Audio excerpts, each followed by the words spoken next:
আপোনালোক সকলোৱে জানে এই উমানন্দ মন্দিৰ আমাৰ অসমবাসীৰ সম্পদ আৰু পৃথিৱীৰ আটাইতকৈ ক্ষুদ্ৰতম নদীদ্বীপটোত থকা এই উমানন্দ মন্দিৰ ভাগ দৰ্শন কৰিবলৈ বিশ্বৰ বিভিন্ন প্ৰান্তৰ পৰা ভক্তসকল আহে, পৰ্যটকসকল আহে।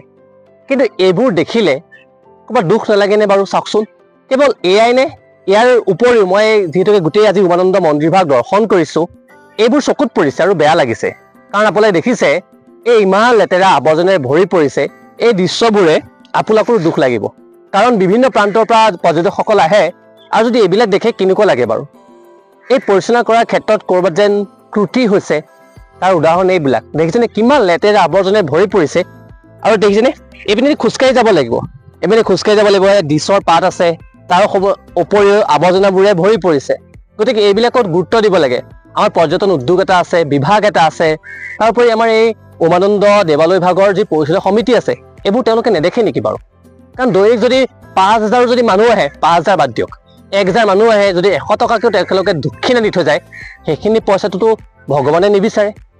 এই পৰিচালনা কৰাৰ ক্ষেত্ৰত ক'ৰবাত তেখেতসকলৰ ত্ৰুটি হৈছে।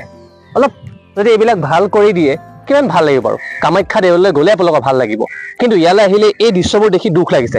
মই বিভিন্ন মানুহৰ লগত কথা পাতিছোঁ, অন কেমেৰা, অফ কেমেৰা, তেওঁলোকে এইবিলাক দুটাই কথা কৈছে, পানীৰ সমস্যা আৰু এই পৰিষ্কাৰ পৰিচ্ছন্নতাৰ কথা। গতিকে অনুৰোধ থাকিল এই বিষয়বিলাকৰ ওপৰত গুৰুত্ব দিয়ক, নহ'লে আমি লাজ পাম। কাৰণ এই আমাৰ অসমৰ সম্পদ। এই চাৰিওদিশত দিছে স্বচ্ছতাৰ ওপৰত কিমান গুৰুত্ব দিছে। এইবোৰ দেখিলে বাৰু ক'ৰবাত দুখ নালাগিবনে আপোনালোকৰ? এই ডিছ আহি ইয়াত পৰিছে, এইপিনে খোজকাঢ়ি যায় লোকসকলে, পৰিৱেশটো চাই মানুহে মন ইয়াত ভাল লগাবৰ কাৰণে আহে, কিন্তু এইবিলাক দেখিলে দুখ লাগিব। এইবিলাক বস্তুৰ ওপৰতো গুৰুত্ব দিব লাগে। কেৱল এয়াই নহয়, সৌ ওপৰতো দেখিছেনে, জুম কৰি যদি চাওঁ অলপমান, গোটেই আৱৰ্জনা আৰু এই তলত এইবিলাক চকুত নপৰে নেকি বাৰু? सबसे यहाँ पे आकर क्या अच्छा लगा? सबसे अच्छा लगा यहाँ का परिवेश। हाँ, ठंडा हवा। हाँ, और क्या बुरा लगा यहाँ आकर? पानी का थोड़ा समस्या है। पानी का थोड़ा समस्या है, बाकी सब ठीक है। अभी सब ठीक है। अब यहाँ का सबसे क्या अच्छा लगा? यहाँ जो है ब्रह्मपुत्र नदी के बीच में उमानंद जी का मंदिर है, ये सबसे अच्छा है।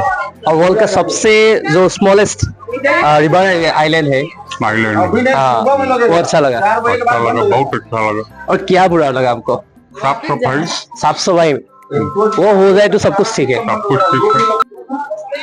কেতিয়াবা আমি পোষ্টাৰ দেখো, ইয়াত এখন পোষ্টাৰ আছে, দেখিছে, প্লাষ্টিক বৰ্জন কৰি পৰিৱেশ সুৰক্ষা কৰক।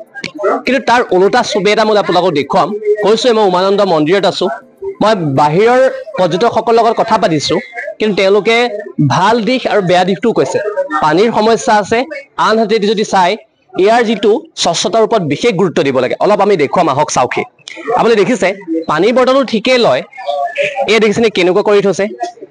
মানি ল'লো পৰ্যটকসকলে বা দৰ্শনাৰ্থীসকলে এইখিনি ইয়াত পেলাই দিলে, কিন্তু ইয়াৰ পৰিচালনা সমিতিটো আছে, বিশেষকৈ আমাৰ পৰ্যটন উদ্যোগটোতো আছে, বিভাগীয় কৰ্তৃপক্ষ আছে। এইবোৰ আপোনালোকৰ চকুত নপৰে নেকি? এই ভক্তসকলৰ চকুত পৰে, কিন্তু তেওঁলোকে ক'ব কাক? মই অসমীয়া এই বস্তুবোৰ দেখিছোঁ কাৰণে ভিডিঅ' বনাইছোঁ। আশা ৰাখিম দ্বিতীয়বাৰ এনেকুৱা এটা পৰিৱেশ নাথাকে। মই আপোনালোকক ক'লোৱেই, সকলো ভক্তসকলে আহি পৰিৱেশটোৰ কথা প্ৰশংসা কৰিছে, আনহাতে পানীৰ সমস্যাৰ কথা কৈছে, স্বচ্ছতাৰ ওপৰত তেওঁলোকে প্ৰশ্ন কৰিছে। এই প্ৰশ্নটো কিহৰ কাৰণে আহিলে? কাৰণ এইটো হৈ আছে ইয়াত।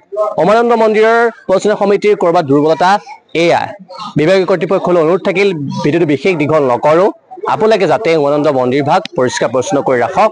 কাৰণ এই আমাৰ সম্পদ, আৰু এই সম্পদ চাবৰ কাৰণে বিশ্বৰ বিভিন্ন প্ৰান্তৰ পৰা ভক্তসকলে আহি দৰ্শন কৰেহি।